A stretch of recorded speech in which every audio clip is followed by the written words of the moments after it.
Thank you so much ಎಲ್ಲರಿಗೂ. ನನ್ನ YouTube family ಇವಾಗ ದೊಡ್ಡದಾಗ್ತಾ ಹೋಗ್ತಾ ಇದೆ. ಇನ್ನ ಒಂದು ಸರ್ಪ್ರೈಸ್ ವಿಷಯ ಇದೆ. ಸೊ ಒಂದು ಕಾಲ್ ತಿಂಗಳಲ್ಲಿ ನಾನು 13 to 14 kgs ಕಮ್ಮಿ ಮಾಡ್ಕೊಂಡಿದ್ದೆ. ಸೊ ನನಗೆ ಯಾವುದೇ ರೀತಿಯಾದ ರಿಗ್ರೆಟ್ಸ್ ಇಲ್ಲ ಗರ್ಲ್ ಬೇಬಿ ಆಗಿದೆ ಅಂತ ಅಂದ್ಬಿಟ್ಟು. ಬಟ್ ನಮ್ಮನೆಗೆ ಲಕ್ಷ್ಮಿನೇ ಬಂದಂಗಾಯ್ತು ಹೇಳ್ಬೇಕಂತಂದ್ರೆ.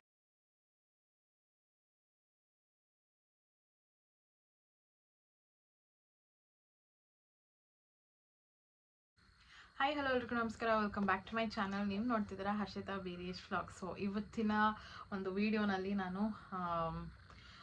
ತುಂಬ ಕ್ವೆಶನ್ಸ್ ಕೇಳ್ತಾ ಇದ್ದೀರಾ ನನಗೆ ಕಮೆಂಟ್ಸಲ್ಲಿ. ಸೊ ಅದ್ರ ಬಗ್ಗೆ ಮಾತಾಡೋಣ ಅಂತ ಬಂದಿದ್ದೀನಿ. ಸೊ ನಿಮ್ಮ ಏನೇ ಕ್ವೆಶನ್ಸ್ ಇದ್ದರೂ ನನ್ನ ಪೋಸ್ಟ್ ಪಾರ್ಟಮ್ ಬಗ್ಗೆ ಸೊ ಅದಕ್ಕೆಲ್ಲ ಆನ್ಸರ್ ಮಾಡಬೇಕು ಅಂತ ಈ ವಿಡಿಯೋ ಮಾಡ್ತಾ ಇದ್ದೀನಿ. ಸೊ ಕಂಟಿನ್ಯೂಸ್ ಆಗಿ ವಿಡಿಯೋ ನೋಡಿ, ಎಲ್ಲೂ ಕೂಡ ಸ್ಕಿಪ್ ಮಾಡಬೇಡಿ. ಸೊ ದಟ್ ಕೆಲವೊಂದು ಪಾಯಿಂಟ್ಸ್ ಅಥವಾ ಇಂಪಾರ್ಟೆಂಟ್ ಥಿಂಗ್ಸ್ ಮಿಸ್ ಆಗುವಂಥ ಚಾನ್ಸಸ್ ಇರುತ್ತೆ. ಸೊ ಅದಕ್ಕೂ ಮುಂಚೆ ಯಾರೆಲ್ಲ ನನ್ನ ಚಾನಲ್ಗೆ ಸಬ್ಸ್ಕ್ರೈಬ್ ಆಗಿಲ್ಲ ಬೇಗ ಹೋಗಿ ಸಬ್ಸ್ಕ್ರೈಬ್ ಆಗಿ ಆ್ಯಂಡ್ ಬೆಲಕನ್ನು ಕ್ಲಿಕ್ ಮಾಡಿ. ಸೊ ನನ್ನೆಲ್ಲ ವೀಡಿಯೋಸ್ ನಿಮಗೆ ಫಸ್ಟ್ ಬರುತ್ತೆ ಅಂತ ಹೇಳ್ತಾ let's start the video. So ಈ ನಡುವೆ ವೀಡಿಯೋಸ್ ಮಾಡೋದು ತುಂಬಾ ಕಮ್ಮಿ ಆಗಿಬಿಟ್ಟಿದೆ. ನಾನು ಆದಷ್ಟು ಮಾಡಬೇಕು ಅಂತ ಅನ್ಕೊತೀನಿ. ನಾನು ಯಾವತ್ತು ಪ್ಲ್ಯಾನ್ ಮಾಡ್ಕೊಂಡಿರ್ತೀನಲ್ಲ ಮಾಡಬೇಕು ಇವತ್ತು ಅಂತ ಅಂದ್ಬಿಟ್ಟು, ಆವತ್ತಿನ ದಿನ ನನ್ನ ಮಗಳು ಏನಾದರೂ ಒಂದು ಮಾಡಿರ್ತಾಳೆ. ಅಂದರೆ ಒಂದಿಲ್ಲ ನಿದ್ದೆ ಮಾಡಿರಲ್ಲ, ಒಂದಿಲ್ಲ ಅಳ್ತಾನೆ ಇರ್ತಾಳೆ. ಈ ಥರದ್ದೆಲ್ಲ ಆಗ್ತಾಯಿದೆ ಪ್ರಾಬ್ಲಮ್ಸು. ಅದು ಏನೇನೋ ಅಂತ ನಾನು ಮುಂದೆ ಹೋಗ್ತಾ ಹೇಳ್ತೀನಿ. ಏನೇನು ಚೇಂಜಸ್ ಮಾಡ್ತೀಯಾಳು ಅವಳು. ಒಂದಿನ ಇದ್ದಂಗೆ ಇನ್ನೊಂದು ದಿನ ಇರ್ತಾ ಇಲ್ಲ. ಸೊ ನನಗಂತೂ ತಲೆ ಕೆಟ್ಟೋಗ್ಬಿಟ್ಟಿದೆ ಯಾವ ಥರ ಅವಳನ್ನ ಹ್ಯಾಂಡಲ್ ಮಾಡೋದು ಅಂತ ಅಂದ್ಬಿಟ್ಟು. ಈಗ ಸದ್ಯಕ್ಕೆ ಅವಳು ಮಲಗಿದ್ದಾಳೆ. ಇನ್ಫ್ಯಾಕ್ಟ್ ಅವಳು ಮಲಗಿದಾಗ ನನಗೆ ತುಂಬ ರೆಸ್ಲೆಸ್ ಆಗಿಬಿಟ್ಟಿರ್ತೀನಿ. ನಾನು ಮಲ್ಕೊಂಡ್ಬಿಡ್ತೀನಿ, ಇಲ್ಲ ಫೋನ್ ನೋಡ್ತಿರ್ತೀನಿ. ವಿಡಿಯೋ ಮಾಡೋಕ್ಕೆ ರೆಡಿ ಆಗಬೇಕಲ್ವಾ, ಅಂದರೆ ಒಂಚೂರಾದರೂ ಪ್ರೆಸೆಂಟಬಲ್ ಆಗಿರ್ಬೇಕಲ್ಲ. ರೆಡಿ ಆಗೋದಂದ್ರೆ ಮೇಕಪ್ ಅಂತಲ್ಲ, ಪ್ರೆಸೆಂಟಬಲ್ ಆಗಿರ್ಬೇಕಲ್ಲ. ಸೊ ಅದನ್ನು ಮಾಡ್ಕೊಳ್ಳೋಕ್ಕೂ ನಂಗೆ ಪೇಷನ್ಸ್ ಇರ್ತಿರ್ಲಿಲ್ಲ. ಸೊ ಇವತ್ತು ಸ್ವಲ್ಪ ಓಕೆ ಅನ್ನೋ ಥರ ಇದ್ದೀನಿ. ಸೊ ಅದಕ್ಕೆ ಇವತ್ತು ವಿಡಿಯೋ ಮಾಡಿಬಿಡೋಣ, ತುಂಬ ದಿನ ಆಯ್ತಲ್ಲ ಅಂತ ಅಂದ್ಬಿಟ್ಟು ಬಂದಿದ್ದೀನಿ. ಸೊ ತುಂಬ ಕ್ವೆಶನ್ಸ್ ಇದೆ ನನ್ನ ಪೋಸ್ಟ್ ಪಾರ್ಟಮ್ ಬಗ್ಗೆ. ನಾನು ಹೇಗೆ ವೆಯ್ಟ್ ಲಾಸ್ ಮಾಡಿದೆ, ಅಥವಾ ಬೆಲ್ಲಿ ಕಮ್ಮಿ ಆಗಿದೆಯಾ ಇಲ್ವಾ, ಮತ್ತು ನನ್ನ ಪೀರಿಯಡ್ಸ್ ಯಾವಾಗ ನಿಲ್ತು, ಎಷ್ಟು ದಿನ ಇತ್ತು, ಆ್ಯಂಡ್ ನನ್ನ ಫುಡ್ ರುಟೀನ್ ಏನಿದೆ ಅಂತ ಅಂದ್ಬಿಟ್ಟು, ಆ್ಯಂಡ್ ಮೇಯ್ನಾಗಿ ವೆಯ್ಟ್ ಲಾಸ್ ಎಷ್ಟು ಮಾಡಿದ್ದೀನಿ ಅಂತ ಅಂದ್ಬಿಟ್ಟು ಈ ವಿಡಿಯೋನಲ್ಲಿ ತಿಳಿಸ್ಕೊಡ್ತೀನಿ. ಜೊತೆಗೆ ಇನ್ನು ಕೆಲವೊಂದೊಂದು ಕ್ವೆಶನ್ಸ್ ಕೇಳಿದ್ದೀರಾ. ಸೊ ಅದಕ್ಕೂ ಕೂಡ ಆದಷ್ಟು ಆದರೆ ಆನ್ಸರ್ ಮಾಡೋಕ್ಕೆ ಟ್ರೈ ಮಾಡ್ತೀನಿ, ಓಕೆನಾ. ಸೊ ತುಂಬ ಜನ ಏನಂತ ಕೇಳಿದ್ರೆ ನಾನು ಪ್ಲೆಸೆಂಟ ಯಾವುದಿತ್ತು ಅಂತ ಕೇಳಿದ್ದೀರಾ. ಸೊ ನಂದು ಆ್ಯಕ್ಚುಲಿ ಆ್ಯಂಟೀರಿಯರ್ ಪೊಸಿಷನಲ್ಲಿ ಇತ್ತು ಪ್ಲೆಸೆಂಟ. ಸೊ ಆ್ಯಂಟೀರಿಯರಲ್ಲಿತ್ತು. ಆ್ಯಂಟೀರಿಯರಲ್ಲಿದ್ದರೆ ಮೇ ಬಿ ಬಾಯ್ ಬೇಬಿ ಅಂತನೇನೋ ಏನೋ ಹೇಳ್ತಾರೆ, ಬಟ್ ಅದೆಲ್ಲ ಉಲ್ಟಾ ಆಯಿತು. ಸೊ ನೆಕ್ಸ್ಟ್ ಬಂದು ನನ್ನ ವೆಯ್ಟ್. ನಾನು ಪ್ರೆಗ್ನೆನ್ಸಿನಲ್ಲಿ ಅಂದರೆ ಲಾಸ್ಟ್ ಇನ್ನೇನು ನಂಗೆ ಡೆಲಿವರಿ ಆಗುತ್ತೆ ಅನ್ನೋ ಟೈಮಲ್ಲಿ, ಅದೇ ಹಿಂದಿನ ದಿನ ಚೆಕ್ ಮಾಡಿದಾಗ 84 kgs ಏನೋ ಇದ್ದೆ ನಾನು. ಸೊ ನಾನು ಪ್ರೆಗ್ನೆನ್ಸಿಗೂ ಮುಂಚೆ 69 kgs ಇದ್ದೆ. ಅದಾದಮೇಲೆ ಗ್ರ್ಯಾಜುವಲಿ ಇನ್ಕ್ರೀಸ್ ಆಗ್ತಾ ಒಳ್ಳೆ ವೆಯ್ಟ್ ಗೇನಲ್ಲೇ ಇದ್ದೆ. ಬಟ್ ಲಾಸ್ಟ್ 1 ಮಂತ್ಗೆ ನಾನು ಹತ್ತತ್ರ 4 kgs 4 to 5 kgs ಜಾಸ್ತಿ ಆಗಿದ್ದೆ. ಸೊ ಅದಂತೂ ಡ್ರಾಸ್ಟಿಕ್ ಆಗಿ ಜಾಸ್ತಿ ಆಗೋಯ್ತು. ಸೊ 89 kgs ಆದಮೇಲೆ ನಂದು ಡೆಲಿವರಿ ಎಲ್ಲ ಆಗಿ ಮನೆಗೆ ಬಂದಮೇಲೆ ಆಲ್ಮೋಸ್ಟ್ ಒಂದು ಕಾಲು ತಿಂಗಳಲ್ಲಿ ನಾನು 13 to 14 kgs ಕಮ್ಮಿ ಮಾಡ್ಕೊಂಡಿದ್ದೆ. ಈಗ ಸದ್ಯಕ್ಕೆ ಐ ಆಮ್ 71. ಸೊ ಇನ್ನು ಇಳಿಸ್ಬೇಕು, ಗೊತ್ತಿಲ್ಲ ಹೆಂಗೆ ಇಳಿಸ್ತೀನಿ ಏನು ಎತ್ತ ಅಂತ ಅಂದ್ಬಿಟ್ಟು. ಸೊ ಇದು ಹೆಂಗೆ ನನಗೆ ವೆಯ್ಟ್ ಲಾಸ್ ಆಯಿತು ಅಂತಂದರೆ, ಆ್ಯಕ್ಚುಲಿ ಏನದು ಮಗು ಈಚೆ ಬಂದಮೇಲೆ ಒಂದಷ್ಟು kgs ಇಳ್ದೋಗುತ್ತೆ ತಾನೇ. ಬಿಕಾಸ್ ಕೆಟ್ಟ ನೀರೆಲ್ಲ ಇರುತ್ತೆ, ಪಾಪು ವೆಯ್ಟ್ ಇರುತ್ತೆ. ಸೊ ಅದೆಲ್ಲ ಇಳ್ದೋದಾಗ ಒಂದು 6 to 7 kgs ಇಳ್ದೋಗುತ್ತೆ. ಇನ್ನು ಎಕ್ಸ್ಟ್ರಾ ಏನಕ್ಕೆ ಇಳಿಯುತ್ತೆ ಅಂತಂದರೆ ನಮ್ಮ ಫುಡ್ ರೊಟೀನ್, ನಾವು ಏನು ತಿಂತೀವಿ ಏನು ಬಿಡ್ತೀವಿ, ಅದು ಜೊತೆಗೆ ನಮ್ಮ ಮೆಂಟಲ್ ಹೆಲ್ತ್ ಕೂಡ ಅದಕ್ಕೆ ಆ್ಯಡ್ ಆನ್ ಆಗುತ್ತೆ. ಜೊತೆಗೆ ಬ್ರೆಸ್ಟ್ ಫೀಡಿಂಗ್ ಮದರ್ಸಿಗೆ ವೆಯ್ಟ್ ಲಾಸ್ ಆಗೇ ಆಗುತ್ತೆ, ಎನಿ ಟೈಮ್ ವೆಯ್ಟ್ ಲಾಸ್ ಆಗೇ ಆಗುತ್ತೆ. ಬಟ್ ಕೆಲವೊಬ್ಬೊಬ್ರಿಗೆ ವೆಯ್ಟ್ ಗೇನ್ ಆಗುತ್ತೆ.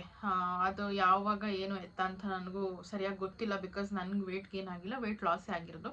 ಸೊ ವೆಯ್ಟ್ ಲಾಸ್ ಆಗೋದಕ್ಕೆ ಏನೇನು ತಿಂದೆ ನಾನು ಅಂತ ಅಂದ್ಬಿಟ್ಟು ಹೇಳೋದಾದರೆ, ಅಂಥ ರಿಸ್ಕ್ ಎಲ್ಲ ನಾನು ತೊಗೊಂಡಿಲ್ಲ. ವೆಯ್ಟ್ ಲಾಸ್ ಆಗಬೇಕು ಅಂತಲೇ ಏನೋ ತಿನ್ನೋದೆಲ್ಲ ಬಿಟ್ಬಿಟ್ಟು ಅಥವಾ ಡಯಟ್ ಫುಡ್ ಆ ಥರದ್ದೆಲ್ಲ ಏನೂ ತೊಗೊಂಡಿಲ್ಲ. ಇನ್ಫ್ಯಾಕ್ಟ್ ನಾನು ಒಳ್ಳೆ ಊಟನೇ ಮಾಡ್ತಿದ್ದೆ. ಆ್ಯಂಡ್ ನಮ್ಮನೇಲೂ ಕೂಡ ಏನದು ಉಪ್ಪು ಖಾರ ಏನು ಇಲ್ಲದೇ ಇರೋ, ಹುಳಿ ಏನು ಇಲ್ಲದೇ ಇರೋ ಫುಡ್ನೇ ಕೊಡೋರು. ಬಟ್ ಅದ್ರ ಜೊತೆಗೆ ನನಗೆ ಏನಾದರೂ ಒಂದು ಪಲ್ಯ ಇರ್ತಿತ್ತು, ಕ್ಯಾರೆಟ್ ಬೀನ್ಸ್ ಪಲ್ಯ ಅಥವಾ ಸೊಪ್ಪಿನ ಪಲ್ಯ ಅಥವಾ ಬೀಟ್ರೂಟ್ ಪಲ್ಯ, ಈ ಥರದ್ದು ಪಲ್ಯಗಳು ಇರ್ತಿತ್ತು. ಸೊ ಅದರಿಂದ ಸ್ವಲ್ಪ ಪ್ರೋಟೀನ್ ಮತ್ತು ವಿಟಮಿನ್ಸ್, ಐರನ್ಸ್ ಅದೆಲ್ಲ ಸಿಗ್ತಿತ್ತು. ಸೊ ಅದಷ್ಟು ಮೇ ಬಿ ಸರಿಯಾಗಿ ಊಟ ಇರಲಿಲ್ವಲ್ಲ, ನನಗೆ ಊಟ ಇಲ್ಲ ಅಂದರೆ ಸ್ಯಾಟಿಸ್ಫ್ಯಾಕ್ಷನ್ ಆಗೋದಿಲ್ಲ. ಒಳ್ಳೆ ಏನದು ಉಪ್ಪು ಖಾರ ಹುಳಿ ಎಲ್ಲ ಇಲ್ಲ ಅಂದರೆ ಸ್ಯಾಟಿಸ್ಫ್ಯಾಕ್ಷನ್ ಆಗೋದಿಲ್ಲ. ಸೊ ಮೇ ಬಿ ಅದರಿಂದ ವೆಯ್ಟ್ ಲಾಸ್ ಆಗಿರಬಹುದು. ಇಲ್ಲ ಅಂತಂದರೆ ಇನ್ನೊಂದೇನಪ್ಪ ಅಂತಂದರೆ ಜಾಸ್ತಿ ಬಿಸಿ ಬಿಸಿ ನೀರು ಹಾಕ್ತಾರೆ ಮೈ ಮೇಲೆ. ಸೊ ಬಿಸಿ ನೀರು ಹಾಕೋದ್ರಿಂದ ನಾವು ಸಣ್ಣ ಆಗ್ತೀವಿ ಅಂತ ನಾನು ಹೇಳೋದಿಲ್ಲ. ಬಿಸಿ ನೀರು ಹಾಕೋದ್ರಿಂದ ನಮ್ಮ ಬಾಡಿನಲ್ಲಿ ಹೀಟ್ ಜನ್ರೇಟ್ ಆಗಿ, ಅಂದರೆ ಸೆಕೆ ಸ್ಟಾರ್ಟ್ ಆಗಿ ಬಾಡಿಲಿರೋ ಕೆಟ್ಟ ನೀರು ಏನಿದೆ ಅದೆಲ್ಲ ಹೋದಾಗ ಬಾಡಿ ತಾನಾಗ್ತಾನೆ ಸ್ವಲ್ಪ ಸಣ್ಣ ಆಗುತ್ತೆ. ಸೊ ನಾನು ಸ್ಪೆಷಲ್ಲಾಗಿ ಅದಕ್ಕೆ ಅಂತಲೇ ಏನೂ ಮಾಡಿಲ್ಲ. ಜಸ್ಟ್ ಬಿಸಿ ಬಿಸಿ ಅಜ್ಜಿ ಬಿಸಿ ಬಿಸಿ ನೀರು ಹಾಕೋರು. ಎಷ್ಟು ಅಂತಂದರೆ ನನ್ನ ಲೈಫಲ್ಲೇ ನಾನು ಅಷ್ಟು ಬಿಸಿ ನೀರು ಹಾಕಿಸ್ಕೊಂಡಿಲ್ಲ. ಬಟ್ ಇನ್ಫ್ಯಾಕ್ಟ್ ನನ್ನ ಡೆಲಿವರಿ ಆದಮೇಲೆ ನನಗೆ ತುಂಬ ಬಿಸಿ ಬಿಸಿ ನೀರು ಹಾಕ್ಸ್ಕೊಬೇಕು ಅಂತ ಅನ್ನಿಸ್ತಿತ್ತು. ಬಿಕಾಸ್ ಬಾಡಿ ಎಲ್ಲ ಫುಲ್ ಲೂಸ್ ಆಗಿಬಿಟ್ಟಿತ್ತು. ಸ್ವಲ್ಪ ಸ್ಟ್ರೆಂತ್ ಬೇಕು ಅಂತ ಅನ್ನಿಸ್ತಾ ಇತ್ತು. ಬಿಸಿ ಬಿಸಿ ನೀರು ಹಾಕಿದಾಗ ಅಪ್ಪ ನಿರಾಳ ಅಂತ ಅನ್ನಿಸ್ತಾ ಇತ್ತು. ಸೊ ಈ ಥರ. ಆ್ಯಂಡ್ ಇನ್ನೊಂದೇನಂದ್ರೆ ನಾನು ಜಾಸ್ತಿ ಸ್ವೆಟ್ ಆಗ್ತೀನಿ. ಸೊ ಅದು ಕೂಡ ಕಾರಣ ಆಗಿರಬಹುದು. ಅದು ಬಿಟ್ಟು ಬೇರೆ ಏನೂ ಎಕ್ಸ್ಟ್ರಾ ಆ್ಯಕ್ಟಿವಿಟೀಸ್ ಏನೂ ಇರ್ತಿರ್ಲಿಲ್ಲ. ವಾಕಿಂಗ್ ಆಗಿರ್ಬೋದು ಅಥವಾ ಎಕ್ಸಸೈಸ್ ಆ ಟೈಮಲ್ಲಿ ಏನೂ ಮಾಡೋಂಗೂ ಇಲ್ಲ ಒಂದು 6 ವೀಕ್ಸ್ವರೆಗೂ. ಸೊ ಏನೂ ಮಾಡಿರಲಿಲ್ಲ. ಈಗಲೂ ಏನೂ ಮಾಡ್ತಿಲ್ಲ. ಬಿಕಾಸ್ ಪಾಪುದು ರುಟೀನ್ ಇನ್ನೂ ಸೆಟ್ ಆಗಿಲ್ಲ. ನನಗೆ ನನ್ನ ರುಟೀನ ಸೆಟ್ ಮಾಡ್ಕೊಳಕ್ಕೆ ಆಗ್ತಿಲ್ಲ ಅವಳಿಂದ. ಸೊ ಅವಳು ಒಂದ್ಸತಿ ಸೆಟ್ ಆದಮೇಲೆ ನನ್ನ ರುಟೀನ ನಾನು ಸೆಟ್ ಮಾಡ್ಕೊಬೇಕು. ಈಗಲೂ ಅಷ್ಟೇ ನಾನು ಯಾವುದೇ ರೀತಿ ಡಯಟು ಅದು ಇದು ಏನೂ ಮಾಡ್ತಿಲ್ಲ. ಅವಾಗಲೂ ಅಷ್ಟೇ ಏನದು ಬರೀ ಮೈದಾ ಐಟಮ್, ಬ್ರೆಡ್ಡು, ರಸ್ಕು ಈ ಥರದ್ದೇ ತಿಂತಿದ್ದು. ಗೊತ್ತಿಲ್ಲ ಅದು ಹೆಂಗೆ ವೆಯ್ಟ್ ಲಾಸ್ ಅದೇ ಅಂತ ಅಂದ್ಬಿಟ್ಟು. ಆ್ಯಂಡ್ ಇನ್ನೊಂದೇನಾದರೆ ನಾವು ಡಿಪ್ರೆಷನಲ್ಲಿ ಇರ್ತೀವಲ್ಲ, ಅಂದರೆ ಡಿಪ್ರೆಷನ್ ಅಂದರೆ ಮೆಂಟಲ್ ಹೆಲ್ತ್ ಇರುತ್ತಲ್ಲ. ಸೊ ಅದು ಸ್ವಲ್ಪ ಲೋ ಆಗಿರುತ್ತೆ.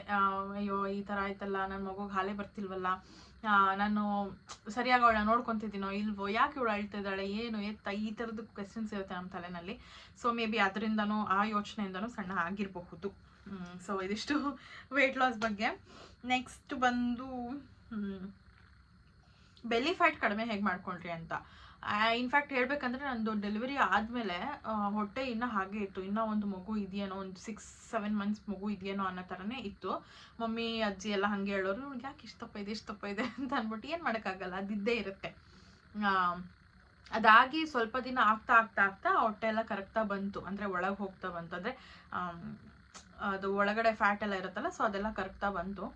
ಬಟ್ ಇವಾಗ ಏನಾಗಿದೆ ಅಂತಂದರೆ ಎಕ್ಸ್ಪ್ಯಾಂಡ್ ಆಗಿರೋ ಹೊಟ್ಟೆ ಇದೆಯಲ್ಲ, ಅದು ಹಂಗೆ ಜೋತ್ ಬೀಳ್ತಾ ಇದೆ ನಂದು.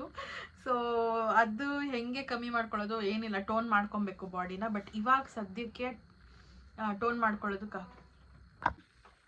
ಸೊ ಈಗ ಮತ್ತೆ ಪಾಪು ಇದ್ದಿದ್ಲು, ಅವಳನ್ನ ಮಲಗಿಸಿ ಬರೋಷ್ಟೊತ್ತಿಗೆ ಟೈಮ್ ಆಯಿತು. ಅದರಲ್ಲಿ ನಿಮಗೆ ಗೊತ್ತಿರಲ್ಲ. ಸೊ ಕಂಟಿನ್ಯೂ ಮಾಡೋಣ. ನೆಕ್ಸ್ಟು ನನಗೆ ಪೀರಿಯಡ್ಸ್ ಯಾವಾಗ ಸ್ಟಾಪ್ ಆಯಿತು ಅಂತ ಅಂದ್ಬಿಟ್ಟು ಕೇಳಿದ್ದೀರಾ. ಸೊ ನನಗೆ ಪೀರಿಯಡ್ಸ್ ಬಂದು ಒಂದು 22 to 25 ಡೇಸ್ಗೆ ಸ್ಟಾಪ್ ಆಯಿತು. ಅಲ್ಲಿವರೆಗೂ ಹೋಗ್ತಾನೆ ಇತ್ತು. ಅಂದರೆ ತುಂಬ ಜಾಸ್ತಿ ಏನಲ್ಲ, ಸ್ವಲ್ಪನೇ. ಇನ್ಫ್ಯಾಕ್ಟ್ ನಾನು ಇದು ಏನದು ಪ್ಯಾಂಟೀಸ್ ಥರದ್ದು ಪ್ಯಾಡ್ ಯೂಸ್ ಮಾಡ್ತಿದ್ದೆ, ಮೆಟರ್ನಿಟಿ ಪ್ಯಾಡ್ಸು. ಸೊ ಅದು ಫುಲ್ ಆಗ್ತಾನೆ ಇರಲಿಲ್ಲ ಹೇಳಬೇಕಾದ್ರೆ, ಸ್ವಲ್ಪನೇ ಆಗ್ತಾಯಿತ್ತು. ಸೊ ಅದು ಅಂದರೆ ಅದು ತುಂಬ ಕಂಫರ್ಟಬಲ್ ಇದೆ ಹೇಳ್ಬೇಕಂತಂದರೆ. ಇದು ಪ್ಯಾಂಟೀಸ್ ಥರದ್ದು ಏನಿದೆ ಅಲ್ವಾ, ಅದು ಸಖತ್ ಕಂಫರ್ಟಬಲ್ ಇದೆ ಪ್ಯಾಡು. ಬಟ್ ತುಂಬ ಜಾಸ್ತಿ ಏನೂ ಹೋಗ್ತಿರ್ಲಿಲ್ಲ. ಆಲ್ಮೋಸ್ಟ್ ನಾನು 15 to 20 ಡೇಸ್ ಅದನ್ನು ಯೂಸ್ ಮಾಡಿದೆ. ಅದಾದಮೇಲೆ ಒಂದು 3 to 4 ಡೇಸು ನಾನು ಏನು ಮಾಡಿದೆ, ಇದು ಮೀಮಿದು ಪ್ಯಾಡ್ಸ್ ಬರುತ್ತೆ, ಅದನ್ನು ಅಂದರೆ ನಾನು ಡೆಲಿವರಿಗೆ ಏನೇನು ತೊಗೊಂಡಿದ್ದೀನಿ, ಪ್ಯಾಕ್ ಮಾಡ್ಕೊಂಡಿದ್ದೀನಿ ಅನ್ನೋ ವೀಡಿಯೋನಲ್ಲಿ ಹಾಕಿದ್ದೀನಿ. ಸೊ ಗೊತ್ತಿಲ್ಲ ಅಂದರೆ ನಾನು ಡಿಸ್ಕ್ರಿಪ್ಷನಲ್ಲಿ ಹಾಕಿರ್ತೀನಿ, ಆ ವಿಡಿಯೋ ಹೋಗಿ ಚೆಕ್ಔಟ್ ಮಾಡಿ. ಸೊ ಆ ಪ್ಯಾಡ್ಸ್ನ ಯೂಸ್ ಮಾಡ್ತಿದ್ದೆ. ಆ್ಯಂಡ್ ಇನ್ನೊಂದು ಏನಂತಂದರೆ ಮೇಯ್ನಾಗಿ ಈ ಒಂದು C-ಸೆಕ್ಷನ್ ಆಗಿರೋದ್ರಿಂದ ನಮಗೆ ರೆಗ್ಯುಲರ್ ಪ್ಯಾಂಟೀಸ್ ಹಾಕ್ಕೊಳ್ಳೋದಕ್ಕೆ ಆಗೋದಿಲ್ಲ. ಸೊ ನಾನೇನು ಮಾಡಿದೆ, ಇದು ಮೆಟರ್ನಿಟಿ ಪ್ಯಾಂಟೀಸ್ ಅಂತಲೇ ಬರುತ್ತೆ, ಅದನ್ನು ಬುಕ್ ಮಾಡಿಕೊಂಡು ನಾನು ಆನ್ಲೈನಲ್ಲಿ ತರಿಸ್ಕೊಂಡಿದ್ದೆ. ಐ ಥಿಂಕ್ ನಾನು ಫೋಟೋ ಇಲ್ಲಿ ಹಾಕ್ತೀನಿ. ಸೊ ಅದರದ್ದು ಲಿಂಕ್ ಕೂಡ ನಾನು ಡಿಸ್ಕ್ರಿಪ್ಷನಲ್ಲಿ ಹಾಕಿರ್ತೀನಿ. ನಿಮಗೆ ಯಾರಿಗಾದ್ರೂ ಬೇಕು ಅಂತಂದರೆ ತೊಗೊಬೋದು. ಸೊ ನಾನು ತೊಗೊಂಡಿರಲಿಲ್ಲ ಮುಂಚೆ, ಯಾಕಂದರೆ ನಾನು ಪ್ರಿಪೇರ್ ಆಗಿದ್ದಿದ್ದೆ ನಾರ್ಮಲ್ ಡೆಲಿವರಿಗೆ ಅಂತ ಅಂದ್ಬಿಟ್ಟು. ಸೊ ತೊಗೊಂಡಿರಲಿಲ್ಲ. ಬಟ್ ಅದಾದಮೇಲೆ ಹೇಗಿದ್ದರೂ ನಾನು ಏನದು ಮೆಟರ್ನಿಟಿ ಪೀರಿಯಡ್ ಪ್ಯಾಂಟೀಸ್ನೇ ಹಾಕ್ಕೊತಿದ್ದೆ, ಅಂದರೆ ಪ್ಯಾಡ್ಸ್ನ. ಸೊ ಅದು ಹಾಕಿದಾಗ ಇನ್ನರ್ ವೇರ್ಸ್ ಹಾಕ್ಕೊಳ್ಳೋ ಅವಶ್ಯಕತೆ ಇರಲಿಲ್ಲ, ಅಂದರೆ ಪ್ಯಾಂಟೀಸ್ ಹಾಕ್ಕೊಳ್ಳೋ ಅವಶ್ಯಕತೆ ಇರ್ತಿರ್ಲಿಲ್ಲ. ಸೊ ನಾನು ಯೂಸ್ ಮಾಡ್ತಿರ್ಲಿಲ್ಲ. ಬಟ್ ಒಂದು 5 ಡೇಸ್ ಆದಮೇಲೆ ತುಂಬ ಫ್ಲೋ ತುಂಬ ಕಮ್ಮಿ ಆಗಿದೆ ಅಂತ ಅನ್ನಿಸ್ದಾಗ ನಾರ್ಮಲ್ ಪ್ಯಾಡ್ಸ್ ಯೂಸ್ ಮಾಡಿ, ಅದು ಮೆಟರ್ನಿಟಿ ಪ್ಯಾಡ್ಸೇನೆ, ಬಟ್ ಸ್ಟಿಕಾನ್ ಪ್ಯಾಡ್ಸ್ ಬರುತ್ತಲ್ಲ ಅದನ್ನು ಯೂಸ್ ಮಾಡ್ತಿದ್ದೆ. ಸೊ ಆವಾಗ ನಾನು ನಾರ್ಮಲ್ ಪ್ಯಾಂಟೀಸ್ ಹಾಕೊಳಕ್ಕಾಗ್ತಿರಲಿಲ್ಲ, ಅದಕ್ಕೆ ಅಂತಲೇ ಮೆಟರ್ನಿಟಿ ಪ್ಯಾಂಟೀಸ್ ಬುಕ್ ಮಾಡ್ಕೊಂಡಿದ್ದೆ. ಆ್ಯಂಡ್ ಈಗಲೂ ಕೂಡ ನಾನು ಮೆಟರ್ನಿಟಿ ಪ್ಯಾಂಟೀಸೇ ಹಾಕೊತಿರೋದು, ಬಿಕಾಸ್ ನಮ್ಮ ಬಿಕಿನಿ ಲೈನಲ್ಲೇ ಅವರು ಕಟ್ ಮಾಡಿ ಮಗುನ ತೆಗೆದಿರುವಂಥದ್ದು. ಸೊ ಆ ಲೈನ್ಗೆ ನಾವು ಪ್ಯಾಂಟೀಸ್, ನಾರ್ಮಲ್ ಪ್ಯಾಂಟೀಸ್ನ ಹಾಕೊಳ್ಳೋದಕ್ಕಾಗೋದಿಲ್ಲ. ಸೊ ನಂದು ಇವಾಗಿರೋವಂಥದ್ದು ಹೊಟ್ಟೆ ಮೇಲೆ ಬಂದಿದೆ. ಸೊ ನಾನು ಹೆಂಗಿದ್ರು ನಂದು ಹೊಟ್ಟೆ ದೊಡ್ಡದಾಗಿರುತ್ತೆ. ಸೊ ಅದಕ್ಕೆ ಅಂತ ಅಂದ್ಬಿಟ್ಟು ನಾನು ಡಬಲ್ ಎಕ್ಸೆಲ್ ತ್ರಿಬಲ್ ಎಕ್ಸೆಲ್ ತರಿಸ್ಕೊಂಡಿದ್ದೆ. ತುಂಬ ಟೈಟ್ ಆಯಿತು ಅಂದರೆ ಜಾರ್ಕೊಂಡು ಕೆಳಗೆ ಬಂದ್ಬಿಡುತ್ತೆ ಅಂತ ಅಂದ್ಬಿಟ್ಟು ತ್ರಿಬಲ್ ಎಕ್ಸೆಲ್ ಏನೋ ತರಿಸ್ಕೊಂಡಿದ್ದೆ. ತುಂಬ ಅಂದರೆ ತುಂಬ ಕಂಫರ್ಟಬಲು, ಮೆಟೀರಿಯಲ್ ಕೂಡ ಅಷ್ಟೇ ಸಾಫ್ಟ್ ಆ್ಯಂಡ್ ಸಕ್ಕದಾಗಿದೆ ಮೆಟೀರಿಯಲು, ನಂಗೆ ತುಂಬ ಇಷ್ಟ ಆಯಿತು. ಪ್ಯಾಕ್ ಆಫ್ 3 ಏನೋ ಬರುತ್ತೆ. ಸೊ ನಾನು ಅದನ್ನು ತರಿಸ್ಕೊಂಡಿದ್ದೆ. ನಿಮ್ಗೆ ಯಾರಿಗಾದ್ರೂ ಇನ್ ಕೇಸ್ ಬೇಕಂದರೆ ಡಿಸ್ಕ್ರಿಪ್ಷನಲ್ಲಿ ಲಿಂಕ್ ಹಾಕಿರ್ತೀನಿ, ಹೋಗಿ ನೋಡ್ಕೊಳ್ಳಿ. ಆ್ಯಂಡ್ ತುಂಬ ಜಾಸ್ತಿ ಹೋಗ್ತಿತ್ತಾ ಅಂತಂದರೆ ಇಲ್ಲ, ನನಗೆ ತುಂಬಾ ಕಮ್ಮಿ ಇರ್ತಿತ್ತು ಫ್ಲೋ, ಬಿಕಾಸ್ ಎಲ್ಲ ಆಲ್ರೆಡಿ ತೆಗೆದುಬಿಟ್ಟಿರ್ತಾರೆ. ಸ್ವಲ್ಪ ಮಾತ್ರ ಏನು ಉಳ್ಕೊಂಡಿರುತ್ತೆ ಅದು ಮಾತ್ರ ಈಚೆ ಬರುವಂಥದ್ದು ಅಷ್ಟೇನೆ. ಸೊ 25 ಡೇಸ್ವರೆಗೂ ನನಗೆ ಬ್ಲೀಡ್ ಆಗ್ತಾನೆ ಇತ್ತು. ನೆಕ್ಸ್ಟ್ ಬಂದ್ಬಿಟ್ಟು ನಿಮಗೆ ಎಲ್ಲ ಸಿಂಪ್ಟಮ್ಸು ಬಾಯ್ ಥರ ಇತ್ತು, ನೀವು ಬಾಯ್ ಬೇಬಿನ ಎಕ್ಸ್ಪೆಕ್ಟ್ ಮಾಡ್ತಿದ್ರಿ, ಬಟ್ ಸಡನ್ನಾಗಿ ಗರ್ಲ್ ಅಂತ ಗೊತ್ತಾದಾಗ ನಿಮಗೆ ಹೇಗೆ ಅನ್ನಿಸ್ತು? ನಾನು ಈಗ ಅದೇ ಸಿಚುವೇಶನಲ್ಲಿ ಇದ್ದೀನಿ ಅಂತ ಯಾರೊಬ್ರು ಕೇಳಿದ್ರು. ಸೊ ಏನು ಹೇಳ್ತೀನಿ ಅಂತಂದರೆ, ನನಗೆ ಫಸ್ಟಿಂದನೂ ನನಗೆ ಗರ್ಲ್ ಬೇಬಿ ಆಗಬೇಕು ಅಂತಲೇ ತುಂಬ ಆಸೆ ಇತ್ತು. ನನಗೆ ಗರ್ಲ್ ಬೇಬಿ ಇಷ್ಟ ಇತ್ತು, ಬಟ್ ಬೀರೇಶ್ಗೆ ಬಾಯ್ ಬೇಬಿ ಆಗಬೇಕು ಅಂತ ಇಷ್ಟ ಇತ್ತು. ಬೀರೇಶ್ಗೆ ಏನಕ್ಕೆ ಬಾಯ್ ಬೇಬಿ ಅಂತಂದರೆ ಗರ್ಲ್ ಬೇಬಿ ಇಷ್ಟ ಇಲ್ಲ ಅಂತಲ್ಲ. ಸೊ ಹೆಣ್ಮಕ್ಳಿಗೆ ಯಾವ ಥರ ರೆಸ್ಪೆಕ್ಟ್ ಮಾಡಬೇಕು ಅದನ್ನೆಲ್ಲ ನನ್ನ ಮಗು ಕಲಿಸ್ಬೇಕು ಒಂದು ಹುಡುಗ ಆಗಿ ಅಂತ ಅಂದ್ಬಿಟ್ಟು ಅವ್ರಿಗೆ ಅದಿಷ್ಟ ಇತ್ತು. ಗೊತ್ತಿಲ್ಲ, ಇದೆಲ್ಲ ಯಾರು ನಿಜ ಅನ್ಕೊತೀರಿ ಯಾರು ಸುಳ್ಳು ಅನ್ಕೊತೀರ ಅದು secondary, but he was like that. ನನ್ನ ಮಗುಗೆ ಹೇಳ್ಕೊಡ್ಬೇಕು ಹೆಣ್ಮಕ್ಳಿಗೆ ಯಾವ ಥರ ರೆಸ್ಪೆಕ್ಟ್ ಮಾಡಬೇಕು ಏನು ಎತ್ತ ಅಂತೆಲ್ಲ. ಸೊ ಆ ಥರ ಬೆಳೆಸ್ಬೇಕು ನನ್ನ ಗಂಡು ಮಗುನ ಅಂತ ಅಂದ್ಬಿಟ್ಟು ಅವ್ರಿಗೊಂದು ಥಾಟ್ ಇತ್ತು.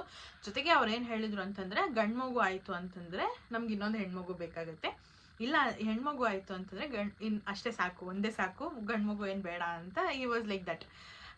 ಬಟ್ ನನಗೆ ಫಸ್ಟೆಲ್ಲ ಗರ್ಲ್ ಬೇಬಿ ಅಂತ ಆಸೆ ಇತ್ತು, ಬಟ್ ಆಮೇಲೆ ನನ್ನ ಸಿಂಪ್ಟಮ್ಸ್ ನೋಡ್ತಾ ಹೋಗ್ತಾ ನಾನು ಬಾಯ್ ಬೇಬಿ ಆಗ್ಬೋದು ಅಂತ ನಾನು ಅದಕ್ಕೆ ಫುಲ್ ಪ್ರಿಪೇರ್ ಆಗಿಬಿಟ್ಟಿದ್ದೆ, ಬಾಯ್ ಬೇಬಿ ಅಂದ್ಕೊಂಡು. ಬಟ್ ಆದರೂ ಎಲ್ಲೋ ಒಂದು ಕಡೆ ಇತ್ತು ಗರ್ಲ್ ಬೇಬಿ ಆಗಬಹುದು, ಆದರೆ ಏನು ಮಾಡೋದು ಅಂದರೆ ಎರಡಕ್ಕೂ ಪ್ರಿಪೇರ್ ಆಗಿದ್ದೆ ನಾನು, ಬಟ್ ಜಾಸ್ತಿ ಅನ್ನಿಸ್ತಿದ್ದಿದ್ದು ಬಾಯ್ ಬೇಬಿ ಅಂತ ಅಂದ್ಬಿಟ್ಟು. ಬಟ್ ಅವರು ಗರ್ಲ್ ಬೇಬಿ ಅಂತ ಹೇಳಿದ ತಕ್ಷಣ ನನಗಂತೂ ಸಿಕ್ಕಾಪಟ್ಟೆ ಖುಷಿ ಆಯಿತು. ಆ ಥರ ಏನಿಲ್ಲ, ಗರ್ಲ್ ಆದರೂ ಓಕೆ, ಬಾಯ್ ಆದರೂ ಓಕೆನೆ ಅಂತ ಇದ್ದೀವರೆಗೂ ನಾನು ಯಾರನ್ನೇ ಕೇಳಿದ್ರು ಅದನ್ನೇ ಹೇಳ್ತಿದ್ದಿದ್ದು, ಗರ್ಲ್ ಆದರೂ ಓಕೆ, ಬಾಯ್ ಆದರೂ ಓಕೆ, ನನಗೆ ಎರಡೂ ಓಕೆ ಅಂತ ಅಂದ್ಬಿಟ್ಟು. ಬಟ್ ಜಾಸ್ತಿ ಬಾಯ್ಗೆ ಪ್ರಿಪೇರ್ ಆಗಿದ್ದೆ. ಹಂಗಂತ ಗರ್ಲ್ ಇಷ್ಟ ಇಲ್ಲ ಅಂತಲ್ಲ, ಗರ್ಲ್ ಕೂಡ ಇಷ್ಟ ಇತ್ತು. ಇವಾಗ ಆ ಥರ ಎಲ್ಲ ಏನಿಲ್ಲ, ಇನ್ನೂ ಖುಷಿಯಾಗೇ ಇದ್ದೀವಿ ಹೇಳ್ಬೇಕಂತಂದರೆ. ನನಗೆ ಇನ್ನೂ ಖುಷಿ ಆಗೋಯ್ತು. ನಾನು ಇನ್ಫ್ಯಾಕ್ಟ್ ನಂದು ಮಷೀನೆಲ್ಲ ತೊಗೊಂಡಿದ್ದೆ, ಮೊದಲೇ ಫ್ಯಾಷನ್ ಡಿಸೈನರು. ಸೊ ನನಗೆ ಡಿಸೈನ್ ಮಾಡೋದಕ್ಕೆ ಇಷ್ಟ. ನಾನು ಮಾಡ್ಕೊಳ್ಳೋದಕ್ಕಿಂತ ನನಗೆ ಬೇರೆಯವರು ಮಾಡಿ ಹಾಕಿ ನೋಡಿ ಖುಷಿ ಪಡೋದು ನಂಗೆ ತುಂಬಾ ಇಷ್ಟ. ಮೇಕಪ್ಪು ಅಷ್ಟೇ, ಅದಕ್ಕೆ ನಾನು ಮೇಕಪ್ ಕಲ್ತಿದ್ದು. ಬೇರೆಯವ್ರಿಗೆ ಮಾಡಿ ನೋಡೋದು ಇಷ್ಟ, ನನಗೆ ನಾನು ಮಾಡ್ಕೊಳಕ್ಕೆ ಇಷ್ಟ ಆಗಲ್ಲ. ಸೊ ಅದೊಂದು ಖುಷಿ ಆಯಿತು, ವಾವ್ ನಾನು ಇನ್ಮೇಲೆ ಎಲ್ಲನೂ ಟ್ರೈ ಮಾಡ್ಬೋದು ಅವಳ ಮೇಲೆ ಅಂತ ಅಂದ್ಬಿಟ್ಟು. ಜೊತೆಗೆ ಒಂಥರ ನನಗೆ ಮೊದಲೇ ಮೇಕಪ್ಪು ರೆಡಿ ಮಾಡೋದು ಅದೆಲ್ಲ ಇಷ್ಟ. ಸೊ ಒಬ್ಬಳು ಸಿಕ್ಕಿದ್ಲು ಬೊಂಬೆ ಅನ್ನೋ ಥರ ಖುಷಿ ಆಯಿತು. ಆ್ಯಂಡ್ ಒಂಥರ ಖುಷಿ ಆಯಿತು ನನಗಂತೂ ಗರ್ಲ್ ಬೇಬಿ ಆಗಿದ್ದು. ಬಾಯ್ ಆಗಿದ್ರೆ ಇಷ್ಟೊಂದೆಲ್ಲ ತಲೆ ಕೆಡ್ಸ್ಕೊತಿರ್ಲಿಲ್ಲ ಅಂತ ಅನಿಸುತ್ತೆ ನನಗೆ. ಬಟ್ ಗರ್ಲ್ ಬೇಬಿ ಆಗಿರೋದ್ರೆ ಹೆಂಗೆ ಏನು ಎತ್ತ ಮುಂದಕ್ಕೆ ಫ್ಯೂಚರು ಆ ಥರದ್ದೆಲ್ಲ ಯೋಚನೆ ಇದೆ. ಸೊ ನನಗೆ ಯಾವುದೇ ರೀತಿಯಾದ ರಿಗ್ರೆಟ್ಸ್ ಇಲ್ಲ ಗರ್ಲ್ ಬೇಬಿ ಆಗಿದೆ ಅಂತ ಅಂದ್ಬಿಟ್ಟು. ಬಟ್ ಕೆಲವೊಬ್ಬೊಬ್ರಿಗೆ ಇರುತ್ತೆ ಬಾಯ್ ಬೇಬಿನೇ ಆಗಬೇಕು, ಗರ್ಲ್ ಬೇಬಿ ಆಗೋಯ್ತಲ್ಲ ಅಂತ ಅಂದ್ಬಿಟ್ಟು. ಬಟ್ ನನಗೆ ಆ ಥರ ಎಲ್ಲ ಏನೂ ಇಲ್ಲ, ಯಾವುದಾದ್ರೂ ಖುಷಿನೇ ಅನ್ನೋ ಥರನೇ ಇದ್ದಿದ್ದು. ಬಟ್ ನಮ್ಮನೆಗೆ ಲಕ್ಷ್ಮಿನೇ ಬಂದಂಗೆ ಆಯಿತು ಹೇಳ್ಬೇಕಂತಂದರೆ. ಸೊ ಖುಷಿ ಆಯಿತು ಒಟ್ಟಿನಲ್ಲಿ. ಸೊ ಇದಿಷ್ಟು ಕೇಳಿದ್ದೀರಾ. ಅದಾದಮೇಲೆ ಆ್ಯಂಡ್ ತುಂಬ ಜನ ನಾನು ಕೇಳಿದಿರೋ symptoms about boy baby and girl baby ಹೇಳಿ, ನಿಮಗೇನಿತ್ತು ಸಿಂಪ್ಟಮ್ಸ್ ಅಂತ ಅಂದ್ಬಿಟ್ಟು. ಸೊ ಅದರದ್ದು ನಾನು ಸಪ್ರೇಟ್ ವಿಡಿಯೋ ಮಾಡ್ತೀನಿ. ಬಟ್ ಇವಾಗ ಸದ್ಯಕ್ಕಂತೂ ಆಗೋದು ಡೌಟು, ಬಿಕಾಸ್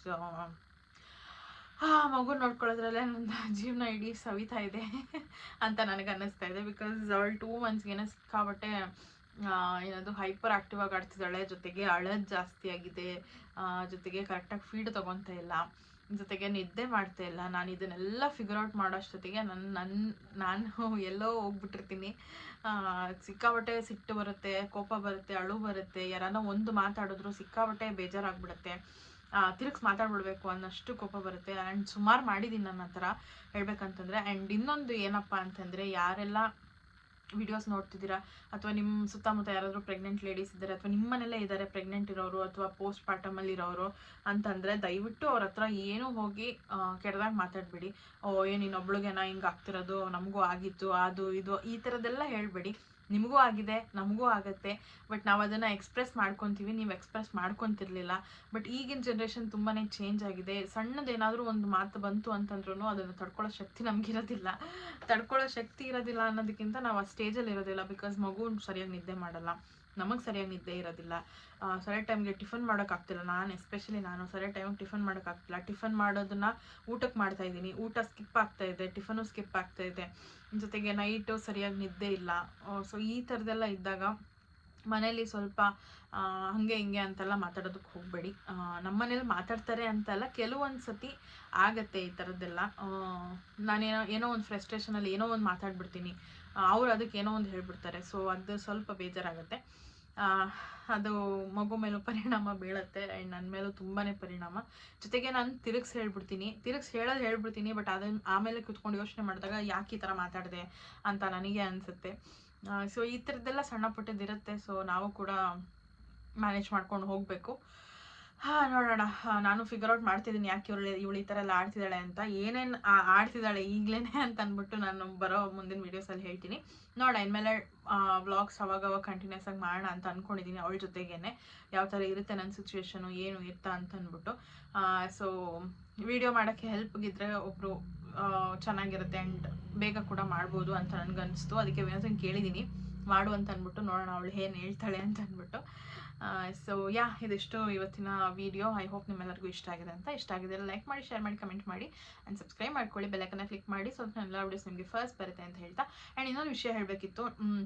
ಒಬ್ಬರು ನನಗೆ ಇನ್ಸ್ಟಾಗ್ರಾಮಲ್ಲಿ ಮೆಸೇಜ್ ಮಾಡ್ತಿದ್ದಾರೆ, ನನ್ನ ವ್ಯೂವರೇ, ಬಟ್ ಅವ್ರ ಹೆಸರು ನನಗೆ ಗೊತ್ತಿಲ್ಲ, ಬಟ್ ಅವ್ರ ಹಸ್ಬೆಂಡ್ ಹೆಸರೇನೋ ಹಾಕ್ಕೊಂಡಿದ್ದಾರೆ.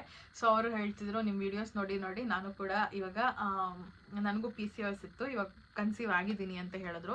ನನಗಂತೂ ತುಂಬ ಖುಷಿ ಆಯಿತು. ಆ್ಯಂಡ್ ತುಂಬ ಜನ ನನಗೆ ಮೆಸೇಜಲ್ಲಿ ಆಗಿರ್ಬೋದು ಅಥವಾ ಏನದು ಕಮೆಂಟ್ಸಲ್ಲಿ ಆಗಿರ್ಬೋದು, ನಾನು ಕೂಡ ಇದೇ ಫೇಸಲ್ಲಿ ಇದ್ದೀನಿ ಹರ್ಷಿತಾ, ನೀವು ಹೇಳಿದ್ದೆಲ್ಲ ನನಗೂ ಆಗ್ತಾ ಇದೆ ಆ್ಯಂಡ್ ನಾನು ಕೂಡ ಇದೇ ಸ್ಟೇಜಲ್ಲಿ ಹೋಗ್ತಾ ಇದ್ದೀನಿ ಆ್ಯಂಡ್ ನೀವು ಇದನ್ನೆಲ್ಲ ಶೇರ್ ಮಾಡ್ಕೊತಿರೋದ್ರಿಂದ ತುಂಬಾ ಹೆಲ್ಪ್ ಆಗ್ತಿದೆ ಅಂತ ತುಂಬ ಜನ ಹೇಳ್ತಿದ್ದೀರಾ. So thank you so much ಎಲ್ಲರಿಗೂ. ನನಗಂತೂ ತುಂಬ ಖುಷಿ ಆಗುತ್ತೆ ಈ ಥರದ್ದೆಲ್ಲ ಕಮೆಂಟ್ಸ್ ನೋಡಿದಾಗ. ಯಾರಿಗೋ ಒಬ್ರಿಗೆ ನಾನು ಎಲ್ಲರಿಗೂ ಅಂತ ಹೇಳೋದಿಲ್ಲ, ಯಾರಿಗೋ ಒಬ್ರಿಗಾದ್ರೂ ನನ್ನ ವಿಡಿಯೋಯಿಂದ ಹೆಲ್ಪ್ ಆಗ್ತಿದೆ ಅಥವಾ ಅವರು ನನ್ನನ್ನು ಕನೆಕ್ಟ್ ಮಾಡ್ಕೊತಿದ್ದಾರೆ ಅಂತಂದರೆ ನನಗಂತೂ ತುಂಬಾ ಖುಷಿ ಆಗುತ್ತೆ. ಬಿಕಾಸ್ ನಾನು ತುಂಬ ಕಮ್ಮಿ ಸರ್ಕಲಲ್ಲಿ ಫ್ರೆಂಡ್ಸ್ನ ಮಾಡ್ಕೊಂಡಿರೋದು. ಸೊ ನಾನು ಅಷ್ಟೊಂದು ಯಾರ ಜೊತೆನೂ ಇಂಟ್ರ್ಯಾಕ್ಟ್ ಮಾಡೋದಿಲ್ಲ. ಬಗ್ಗೆ ನನ್ನ ಲೈಫಲ್ಲಿ ಏನಾಗುತ್ತೆ ಅಥವಾ ಒಂದು ಹುಡುಗಿ ಲೈಫಲ್ಲಿ ಏನಾಗುತ್ತೆ, ಯಾವ ಥರ ಸಿಚುವೇಶನ್ಸ್ ಬರುತ್ತೆ, ಏನು ಪ್ರಾಬ್ಲಮ್ಸ್ನ ಫೇಸ್ ಮಾಡ್ತಾರೆ, ಅದನ್ನೆಲ್ಲ ನಾನು ಶೇರ್ ಮಾಡ್ಕೊಳ್ಳೋಕ್ಕೆ ಅಂತ ಅಂದ್ಬಿಟ್ಟು ವೀಡಿಯೋಸ್ನ ಮಾಡ್ತಿರೋದು. ಸೊ ಇದೆಲ್ಲ ಒಬ್ಬೊಬ್ರು ಕನೆಕ್ಟ್ ಆಗ್ತಿದೆ ಅಂತಂದರೆ ನನಗಂತೂ ಖುಷಿ ಆಗುತ್ತೆ. ಆ್ಯಂಡ್ ಇನ್ನೊಂದು ಖುಷಿ ವಿಷಯ ಏನಪ್ಪ ಅಂತಂದರೆ, ನನ್ನ ಯೂಟ್ಯೂಬ್ ಫ್ಯಾಮಿಲಿ ಇವಾಗ ದೊಡ್ಡದಾಗ್ತಾ ಹೋಗ್ತಾ ಇದೆ. ಸೊ ಇವಾಗ 5K ಫಾಲೋವರ್ಸ್ ಆಗಿದ್ದೀರಾ. ಥ್ಯಾಂಕ್ ಯು ಸೋ ಮಚ್ ಎಲ್ಲರಿಗೂ. ನಾನು ಫಸ್ಟ್ ಇದನ್ನೇ ಹೇಳಬೇಕಾಗಿತ್ತು, ಬಟ್ ಲಾಸ್ಟಲ್ಲಿ ಹೇಳ್ತಾ ಇದ್ದೀನಿ, ಐ ಆಮ್ ವೆರಿ ಸಾರಿ.